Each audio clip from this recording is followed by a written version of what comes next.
إفراح حسن وأحمر وصومالية آدو قيرب بدن كنا دلتين مقدشة إسلام مركان كل رتين رعد الرياضة مركا كقل جبسة جامعة كندا وحب بلاوضة إنها قبضت شقة بالشدة إيضا وشقين يصد دولة كندا. I wanted to give back to my community, but after 10 years I realized if I want to have a real change, a real contribution in the world, I need to generate wealth.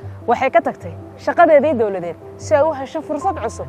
I was able to quit the government job, and now I've been able to help over 2,000 sisters and brothers in 30 countries achieve the same financial freedom and the time freedom that I've been able to achieve.